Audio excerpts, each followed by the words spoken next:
A gente tem um assunto, inclusive, que é destaque na homepage do UOL agora, vou pedir para o pessoal chamar aqui no telão, né?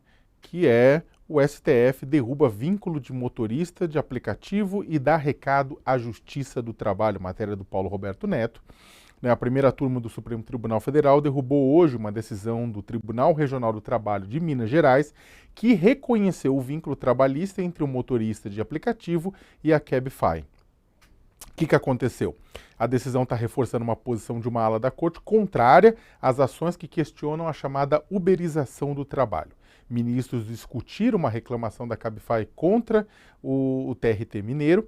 A empresa diz que o tribunal violou jurisprudência do Supremo ao reconhecer um vínculo de emprego com o motorista.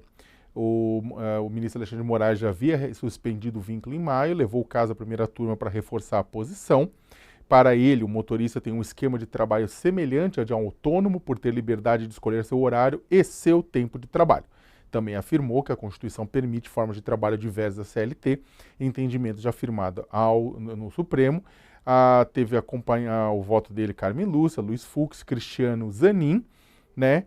E isso pode servir de baliza para que outras ações semelhantes tramitam no Supremo, apesar de não ser exatamente um leading case, né? E, de certa forma, a decisão foi um recado à Justiça do Trabalho, né? Moraes afirmou que tem ocorrido um reiterado descumprimento de entendimentos do STF ao se discutir a uberização. Segundo ele, em que pese nós decidamos, isso vem sendo desrespeitado e volta ao STF. Né? Ele fala que eles reclamam, os ministros dizem que o caso é um exemplo de descumprimento de decisão judicial vindo do próprio judiciário e o caso agora deve ir a plenário. Né? Até para fazer um comentário, antes até de passar a palavra para a Cália e para o Couto, né? Até porque também esse é um tema que eu acompanho faz tempo, os ministros do Supremo falam que o tema está pacificado, mas não está pacificado na sociedade, né?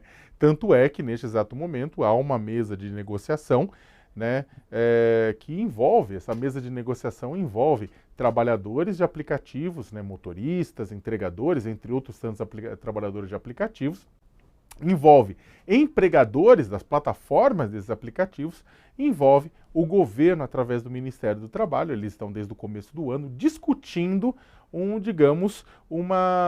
pacote, né, de direitos para os trabalhadores, né, exatamente porque há uma discussão, né, há o CLT, né, o contrato formal de trabalho.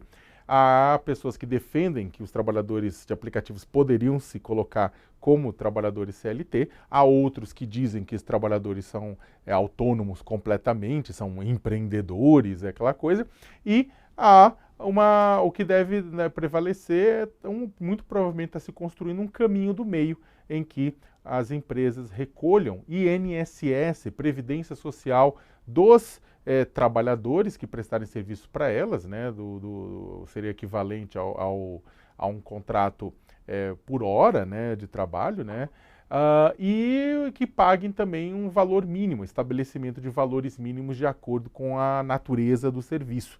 Né, isso está sendo discutido desde o começo, está avançado e deve ir ao Congresso Nacional para votação desse pacote que mexe, ou seja, com uma certa mínimo de seguridade social, né, para pensão, aposentadoria, em caso de necessidade de afastamento médico, uma vez que tem muitos acidentes essa categoria, e também a questão de um pagamento mínimo, e vai ser discutido no Congresso Nacional, ou seja, o que os ministros estão colocando que já está pacificado talvez na avaliação deles, uma vez que o Supremo Tribunal Federal hoje é um tribunal cuja maioria dos ministros, de acordo com a avaliação, né, dados do consultor jurídico, um levantamento, a maioria dos ministros costuma dar decisões pró-empresa. 2 ministros davam decisões que não eram necessariamente pró-empresa, tinham bastante decisões pró-trabalhador. Uma se aposentou recentemente, a presidente do tribunal, ex-presidente do tribunal, Rosa Weber, e agora sobrou Edson Fachin.